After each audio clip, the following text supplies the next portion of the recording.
Hi అండి, అందరికీ నమస్తే. నేను మీ కోగిల చంద్రమౌళి.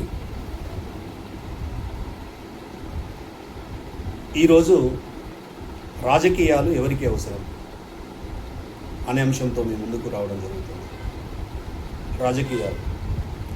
రాజకీయాలు అనగానే అదొక బ్రహ్మ పదార్థం. దాన్ని అందుకోవడం మన బోటి వాళ్ళకు సాధ్యం కాదనేది అందరిలో ఉన్న ఫీలింగ్. దానికి డబ్బు కావాలి, అనేక మంది మార్బలం, బలగం, ఇట్లాంటిదంతా ఉండాలి.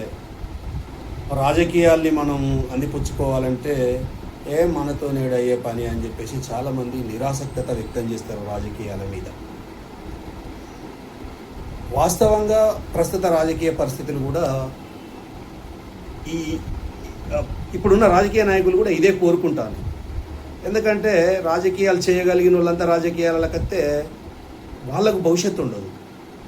వాళ్ళ భవిష్యత్తు నాశనం కావద్దంటే మంచోళ్ళు, వ్యవహారం తెలిసిన వాళ్ళు, సమస్యల పట్ల అవగాహన ఉన్నోళ్ళు, ఊరికో లేకపోతే ఈ వ్యవస్థకో ఏం కావాలో, ఏ ఉంటే ఈ వ్యవస్థ ఉన్నతంగా ముందుకు పోతుందో ఇట్లాంటి విషయాల మీద అవగాహన ఉన్నోళ్ళు ముందుకు రావడం అనేది ఇప్పుడున్న రాజకీయ నాయకులు కొంతమంది అస్సలు జీర్ణించుకోలేరు. ఇలాంటి వాళ్ళు రాజకీయాలకు రావడం వాళ్ళకు ససేమీరా ఇష్టం ఉండదు. అందుకోసం వాళ్ళు అనేక రకాల కుట్రలు, కుతంత్రాలు, కుయుక్తులు పన్నుదనే ఉంటారు. వాళ్ళది ఎంతకాలం ప్రజలు చైతన్యవంతమై ఎవడు గ్రామానికి మంచి చేసేటోడు ఉన్నాడో వాడిని ఎన్నుకునే అంతకాలం. అందుకు మంచోళ్ళంతా రాజకీయాలు వదిలేసి ఇది మన నుంచి కాదు, మనకు సాధ్యం కాదు, మనం ఈ వ్యవస్థతో పెట్టుకోలేము అని సైడ్ అయిపోతూ ఉన్న పరిస్థితి రాజకీయాలలో కొనసాగుతున్నటువంటి ప్రస్తుత వ్యవహారం. అయితే వాస్తవానికి రాజకీయాలు ఎవరు చేయాలి, రాజకీయాలు ఎవరికి అవసరం, ఇప్పుడు ఈ రాజకీయాలలో ఎవరు ఉన్నారు, ఈ రాజకీయాల వల్ల ఎవరికి నష్టం జరుగుతుంది అనేది ప్రతి ఒక్కరూ ఆలోచించాల్సిన అంశం. ప్రతి ఒక్కరూ రాజకీయాల పట్ల అవగాహన పెంచుకోవాల్సిన బాధ్యత మన మీదనే ఉన్నది.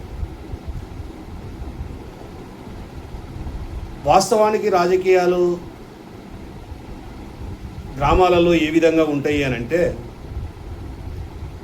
ఒక మహిళ తన కుటుంబంలో ఉన్నటువంటి అనేక వ్యవహార సంబంధాల పట్ల అవగాహన కలిగి ఉంటుంది. ఉప్పుతోని పప్పు 10, ఉప్పుతోని 9, పప్పుతోని 10 అన్నట్టు వాళ్ళ వ్యవహారం అంతా కుటుంబ పోషణ, దానికి కావాల్సిన సరుకులు, సరంజామా అంతా కూడా ఆమె క్యాలిక్యులేట్ అవగాహన ఉంటుంది. ఒక నెలకు ఎంత సరుకు పడుతుంది, ఎంత అవుతుంది, ఈరోజు తన భర్త ఎంత సంపాదిస్తూ ఉన్నాడు, ఆ భర్త సంపాదన ఏ మేరకు ఖర్చు చేయబడుతుంది అనేది ఆ మహిళకు అవగాహన ఉంటుంది. ఎందుకంటే ఆ కుటుంబ అవసరాలు అనేటివి ఎట్లా అజయాలు ఆ మహిళ చేస్తుంది. ఏదన్నా ఆమె వ్యవహారిక సంబంధాల విషయమై బయట ఏదన్నా రోడ్డు మీద చర్చ జరిగినప్పుడు ఆమె తనకున్న పరిజ్ఞానంతో మాట్లాడడానికి ప్రయత్నిస్తే అక్కడున్న వ్యవహారికులు, కొంతమంది రాజకీయ ప్రబుద్ధులు, అంటే ఈ వ్యవస్థలో తమ ఆధిపత్యం కొనసాగించుకోవాలనుకునే వాళ్ళు ఏమంటారో తెలుసా?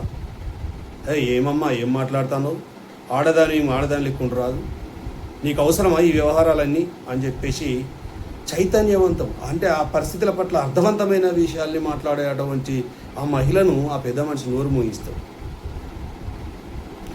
అంతేకాదు, మహిళనే కాదు, ఆ ఊళ్ళో ఒక యువకుడు అనేక సమస్యలను చూసి తనకేదన్నా మాట్లాడాలి, అక్కడ ఒక సందర్భం వచ్చి అతను ఏదన్నా మాట్లాడాలి అని మాట్లాడి ఒక తెలివి కల్లా మాట్లాడే టైంలో ఈ రోడ్డు మీద వ్యవహారాలు నడిపేటోళ్ళంతా కూడా, అరే ఎందుకురా నీకు పెద్ద రాజకీయాలు మాట్లాడుతావు, నీ చదివేందో నీ వ్యవహారం ఏందో నువ్వు చూసుకోరాదు, ఇక్కడ అవసరమారా నువ్వు మాట్లాడు, మేమంతా లేమా, మేము చూసుకోమా అని చెప్పేసి ఆ చైతన్యవంతమైనటువంటి యువకుడిని నోరు మూగిస్తూ ఉంటారు. అంటే మహిళ మాట్లాడద్దు, యువకులు మాట్లాడద్దు. ఏదన్నా సమస్య వచ్చి తనకున్న పరిజ్ఞానంతో ఒక విద్యావంతుడు రోడ్డు మీదకి వచ్చి సమస్య మీద మాట్లాడితే, ఎందుకయ్యా పెద్ద మనిషి, నీవు మంచో చెడో నువ్వు చూసుకోరాదు, ఇక్కడ వచ్చి ఏదో పెద్ద నువ్వు రాజకీయాలు నడిపే ప్రయత్నం చేస్తాను అని చెప్పేసి ఒక తెలివి కల్లా వ్యక్తుల్ని కూడా వెనక్కు నెట్టేస్తూ ఉంటారు. అంతేకాదు, ఇలా అనేక మంది పట్ల విద్యార్థులు మాట్లాడితే అరే చదువుకోక నీకెందుకు రా అంటారు. ప్రతి ఒక్కరిని రాజకీయాలు చేయొద్దు, నువ్వు ఇది నువ్వు అది నువ్వు ఆ పని చూసుకో నువ్వు ఈ పని చూసుకో. ఒక ఉద్యోగస్తుడు మాట్లాడితే నీకు ఉద్యోగం ఉంది కదయ్యా నీకెందుకు ఇట్లాంటి విషయాలు, నీ ఉద్యోగం ఏదో వెలుగబెట్టుకోక ఇక్కడికి వచ్చి మాట్లాడుతున్నావు అని చెప్పేసి ఎవరిని పడితే వాళ్ళని ఈరోజు రాజకీయాలు మాట్లాడుతున్నావు అని చెప్పేసి నోర్లు నొక్కే ప్రయత్నం గ్రామాలలో జరుగుతుంది. కొంతమంది ఆధిపత్య భావజాలం కలిగినటువంటి వాళ్ళు, ఆధిపత్యం చెలాయించాలనుకునేటువంటి వాళ్ళు చేసే ఒక సంకుచిత విధానం ఈ రాజకీయాలలో కనబడుతూ ఉంటుంది. వాస్తవమేనా? ఆడోళ్ళు రాజకీయాలు మాట్లాడొద్దా? వాస్తవాలు మాట్లాడొద్దా? విద్యార్థులు మాట్లాడొద్దా? యువకులు మాట్లాడొద్దా? ఉద్యోగులు మాట్లాడొద్దా? మరి ఎవరు మాట్లాడాలి? రోడ్ల మీద తిరిగే లంగలు, లపంగీలు, లంపెన్స్, గూండాలు, రౌడీలు ఇట్లాంటి వాళ్ళ రాజకీయాలు చేసేది. దోసుక తినేటోళ్ళు, దొంగలుగా ఉండేటోళ్ళు వీళ్ళు రాజకీయాలు చేస్తారట. వ్యవహారం తెలిసిన వాళ్ళు, విద్యావంతులు, చదువుకునే వాళ్ళు, ఉద్యోగాలు వెలుగబెట్టేవాళ్ళు వాళ్ళ సాధక బాధకాలు మాట్లాడితే అవి రాజకీయాలు అని చెప్పేసి వాళ్ళని వెనక్కు నెట్టేసే ప్రయత్నం ఈరోజు సీరియస్గా జరుగుతూ ఉన్నది. అంటే రోడ్డు మీద బట్టెబాజులుగా తిరిగి బాధ్యత లేనటువంటి ఒక సెక్షన్ రాజకీయాలు చేస్తూ ఉంది.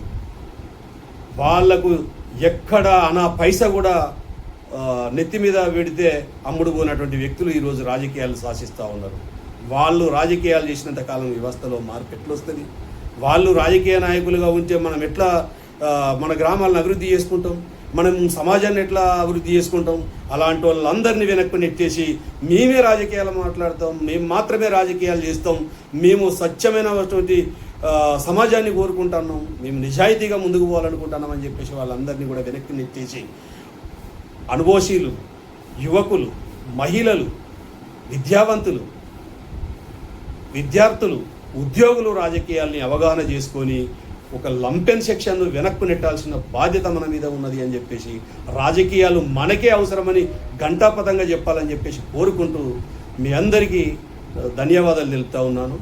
ఈ అంశాన్ని మీకు నచ్చినట్లయితే ప్రతి ఒక్కరూ ఈ వీడియోను షేర్ చేయాలని, స్వచ్ఛమైన రాజకీయాలకు మీరంతా ముందుకు రావాలని చెప్పేసి కోరుకుంటూ అందరికీ నా హృదయపూర్వక ధన్యవాదాలు తెలుపుతున్నాను.